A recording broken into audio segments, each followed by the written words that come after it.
പാലക്കാട്ടെ സ്ഥാനാർത്ഥി പാലക്കാട്ടുകാരൻ മതിയെന്ന ആവശ്യമുന്നയിച്ച് പാലക്കാട് മുന്നോട്ട് പ്രവർത്തകർ കോട്ടമൈതാനം 5 വിളക്കിൽ ധർണ സംഘടിപ്പിച്ചു. ഇന്ത്യയിൽ നിലവിൽ പ്രാതിനിധ്യ ജനാധിപത്യമാണ് നിലവിലുള്ളത്. ഒരു പ്രദേശത്തെ ജനങ്ങൾ അവരുടെ ഇടയിൽ നിന്നും ഒരാളെ തങ്ങളുടെ പ്രതിനിധിയായി തിരഞ്ഞെടുക്കുന്നതാണ് പ്രാതിനിധ്യ ജനാധിപത്യം. ഇതിനെ കാലങ്ങളായി അട്ടിമറിക്കുകയാണ് ഇവിടുത്തെ രാഷ്ട്രീയ പാർട്ടികളെന്നും ഇത് ജനങ്ങൾ ചെറുക്കണമെന്നും പാലക്കാട് മുന്നോട്ട് ആവശ്യപ്പെട്ടു. ഒരു പ്രദേശത്ത് ആ പ്രദേശത്ത് പെടാത്ത ഒരാളെ എങ്ങനെയാണ് പ്രാതിനിധ്യ ജനാധിപത്യ നിയമപ്രകാരം ഒരു സ്ഥാനാർത്ഥിയാക്കാൻ പറ്റുക?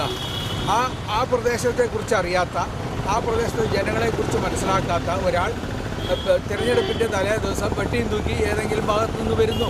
അത് ആ പാർട്ടിയുടെ ഒരു പ്രവർത്തകനോ നേതാവോ ആയിരിക്കാം. പക്ഷേ അദ്ദേഹം ഒരിക്കലും ആ പ്രദേശത്തെ ജനങ്ങളുടെ ജനപ്രതിനിധിയാകാൻ യോഗ്യനല്ല.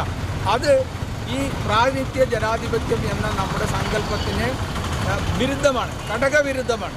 അപ്പോൾ അത് കാലാകാലങ്ങളായി നമ്മുടെ പാർട്ടികൾ, വിവിധ പാർട്ടികൾ, കോൺഗ്രസ് ആയാലും മാർക്സിസ്റ്റ് പാർട്ടി ആയാലും ലീഗ് ആയാലും BJP ആയാലും അത് കാലാകാലങ്ങളായി അവരുടെ തന്നിഷ്ടത്തിനനുസരിച്ചും അവരുടെ നേതാക്കളുടെ ഇംഗിതത്തിനനുസരിച്ചും മാറ്റിപ്പറിച്ചുകൊണ്ടിരിക്കുകയാണ്.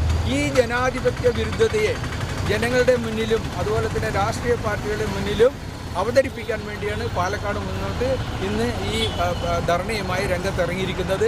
ഇതിന് ഇലക്ഷൻ കമ്മീഷന് ഇടപെടേണ്ടതാണ്. ഒരു പ്രദേശത്ത് മിനിമം 10 വർഷമെങ്കിലും ഭരിച്ച് അവിടുത്തെ ജനങ്ങളെ അറിയുകയോ അവിടുത്തെ പ്രശ്നങ്ങളെ അറിയാത്ത ഒരാളും സ്ഥാനാർത്ഥിയായി നിൽക്കാൻ പാടില്ല എന്ന് ഇലക്ഷൻ കമ്മീഷന് നിബന്ധന വെക്കേണ്ടതാണ്. അല്ലെങ്കിൽ ഈ പ്രാതിനിധ്യ ജനാധിപത്യം എന്ന ആ സങ്കല്പം തന്നെ ഇല്ലാതായിപ്പോകും.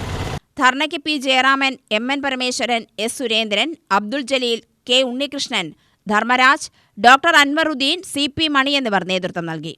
UTV news, Palakkad.